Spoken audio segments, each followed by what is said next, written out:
Hi, welcome everyone. Just wanted to follow up with what happened with Netflix. Well, what we were looking at was a more positive upside. The expected move in Netflix was about $26.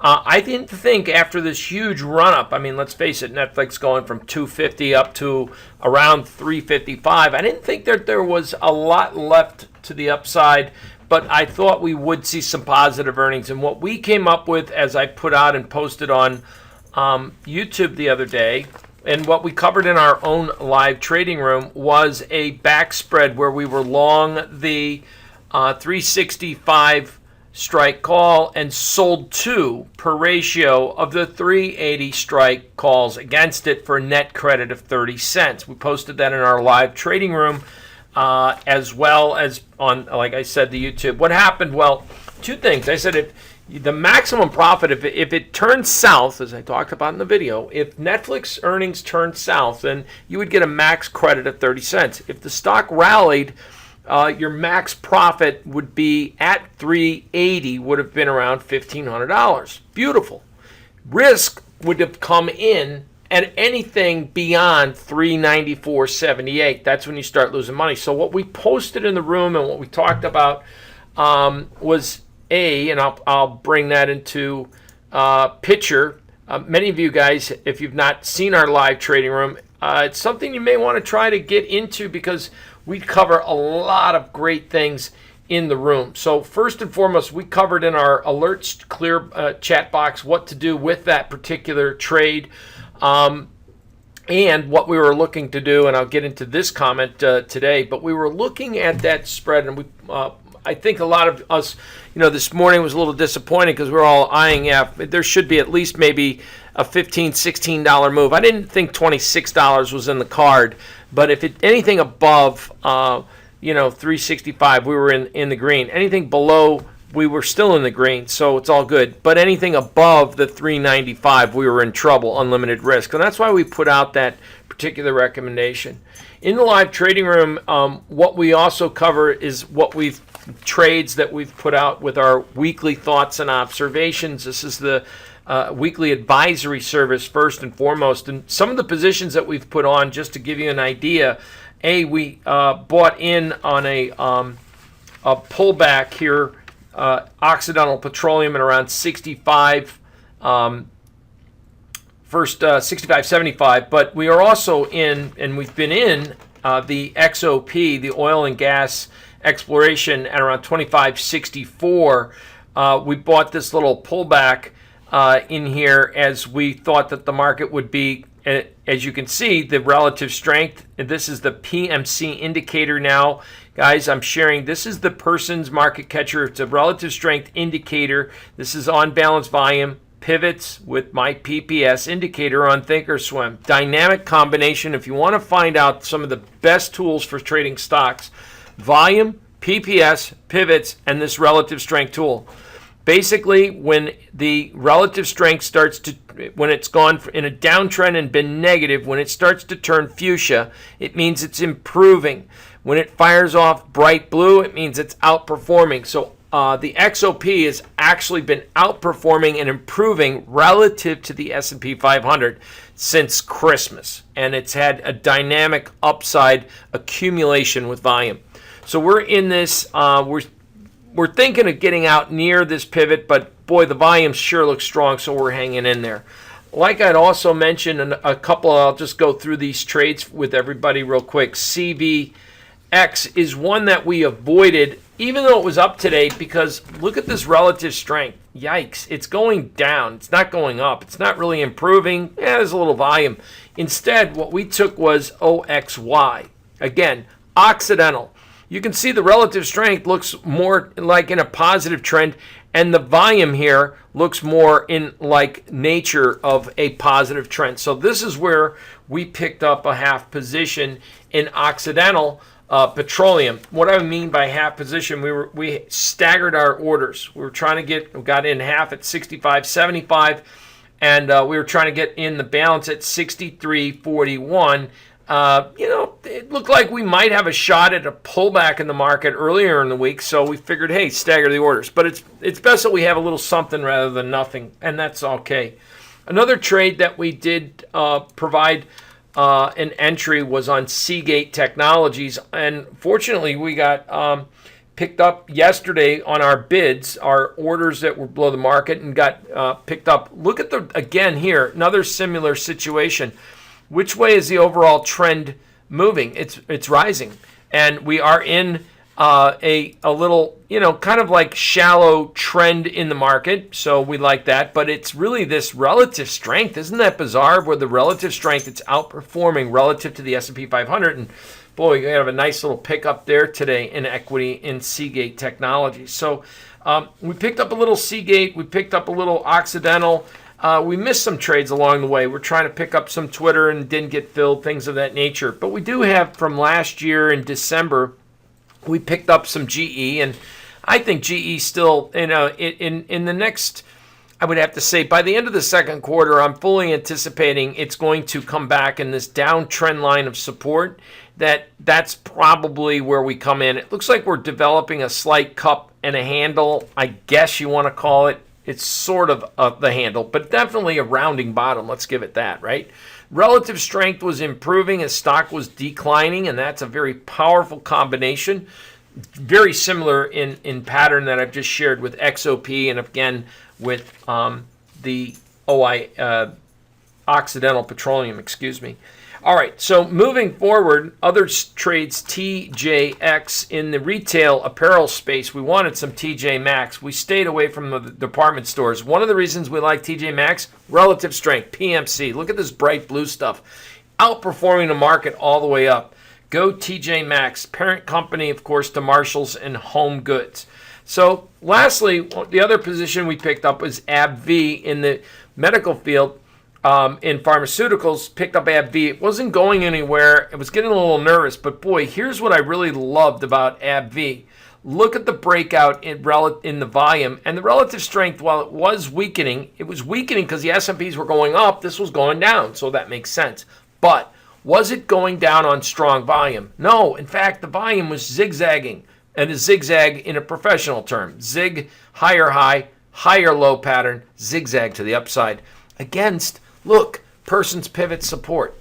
So this was, to me, a low-risk trade that I thought in this sector, we could see some appreciation. We also got out of our Bank America, and I tweeted that out. We covered that in our YouTube video the other day. But one of the things that I wanted to point out to you guys was what's special about the live trading room. Well, if you leave and look at this comment here. If ES trades near 74 to 80 area, I'd be near with an OBV divergence today. Then I'm looking to buy a somewhere between a negative 47, which means a put, to a 51 delta at the money or near the money SPY put for the Feb 11th expiration.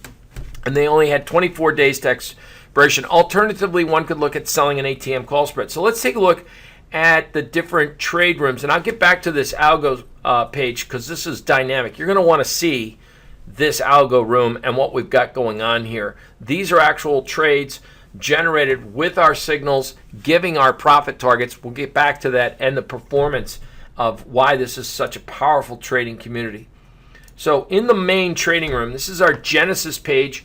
You'll notice that in the bottom right corner it says alert messages. All of these alert messages tell you exactly what's going on. It talks about whether or not the ES has got a 3-minute sell signal and what kind of sell signal. Is it a low close doji or a PPS? It'll show you different stocks that we're looking at. For example, like here's TJ Maxx right there. TJ Maxx generated a 15-minute buy signal. Twitter, 15-minute buy signal. So it lists all the stocks and as well the commodities that we're interested in. It puts it in that alert box so that if you're paying attention or if you're not, you'll see all of a sudden at the top of the hour or every 15 minutes, it'll flash what signals or stocks or commodities are presently generating or had generated buy and sell signals. All right. So what we were talking about in the room as far as SPY is this.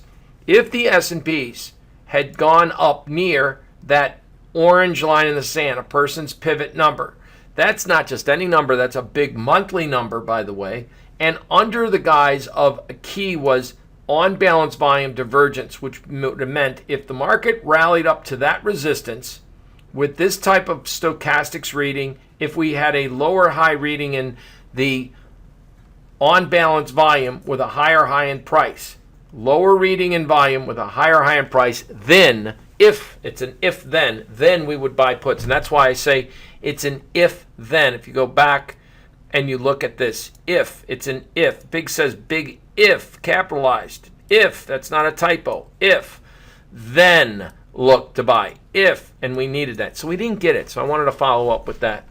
So what I am liking about the trading room, and why do I made this comment at around 10 o'clock this morning, why do I see the markets returning to normalcy, which means we can more or less trust the trading systems and get back to normalized trading systems? Well, first and foremost, the 10-day average true range in the ES is now down to around 32.5.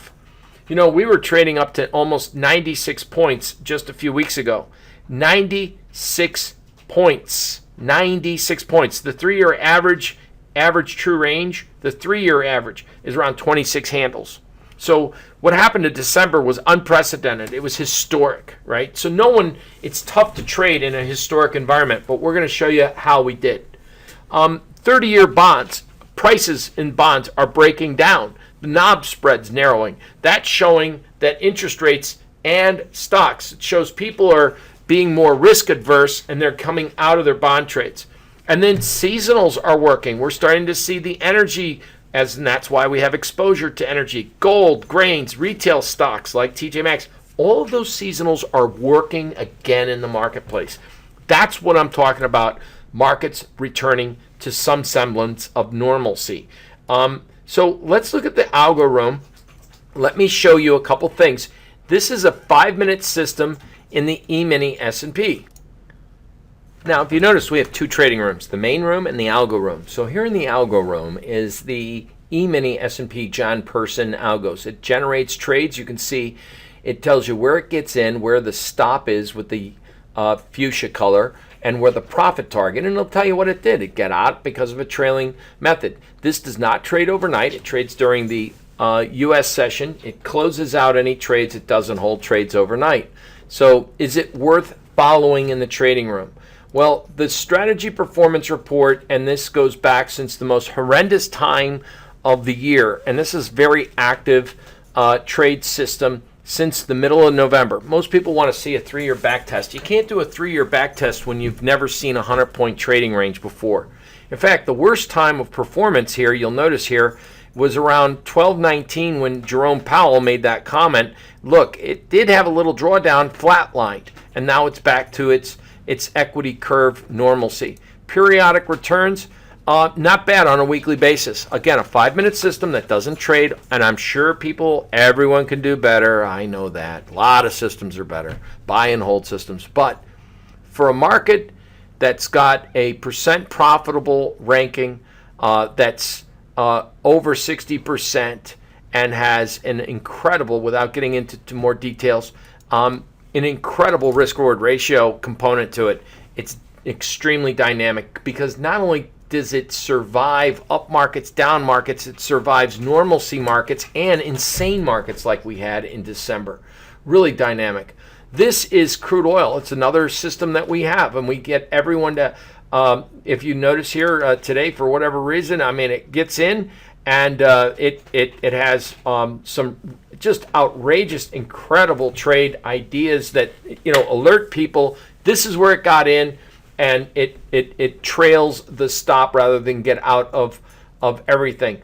Now, what we have in here on these charts, stochastics, my proprietary histogram component, and then stochastic. So if you see an algo set up in the room trigger and fire off, you know where your stop loss is, that fuchsia. You know where your main first primary target, profit target is, or you can just trail your own stops, or you can just piggyback the signals. That's what we've got going on in the trading room. So no one has to call out something after the fact. You kind of see it while it's happening. Finally, looking at the euro currency, this is the euro currency. Again, this is a 15-minute system, and it does pretty well. Let's take a look. And when I say pretty well, the performance graph, it's not that bad in the most insane period of time. And why is it doing okay? It's not burning the sky up because the euro currency hasn't gone anywhere. It's crazy. It's been sideways. It's not done anything. So this is a very selective system. As you can see, it holds positions more times than not most of the day. Here's when it's blue, it means it's a winner. When it's red, it's a small loser. So it got long, it got stopped out, reversed, went short, made money, reversed, went long, got out, exit, end of day. Another system. We do not have trades overnight in this trade room based on these algo systems. All right. And finally, the VXX is our standard model that we use. It's holding a short position over the weekend. One that people use, and this has got another performance strategy that's pretty stellar. This goes back since, again, you can see here, 2010. This is what we cover in our live trading room, folks. Now, I'm pretty passionate about what I do, as you can tell. And why I'm passionate is because we have some of the most dynamic systems and strategies. And I know there's a lot of trading rooms out there, and there's a lot of people that put out trades every once in a while and talk and things. But we put out performance with track record. We put out performance on provable back-tested systems. Not only that, but the room also covers what we, again, the main thing is covering our weekly thoughts and observations for our stocks. So if you trade stocks or options or day trade futures, this is the room to be in. This is amazing. If you want to join this experience, real simply visit our website at personsplanet.com. Go to our weekly reports tab, and you can see weekly planning and scanning reports. Monthly is 150, quarterly is 387, annually 1457, and from time to time we've offered some real good trial discounts for those just testing the water. Here's our trading room hours. We're open from 9 a.m. to 4:15, not just displaying charts, but now you know what we really do behind the scenes. So if you want details and you want to get into knowing more about Persons Planet and what we offer with this live trading room, just come visit our website. At the bottom, give us a trial, sign up now. I look forward to seeing you. I hope you had a, so far, great start to the year because we're killing it over here at Persons Planet with a great way of starting the new year. Thanks, everybody.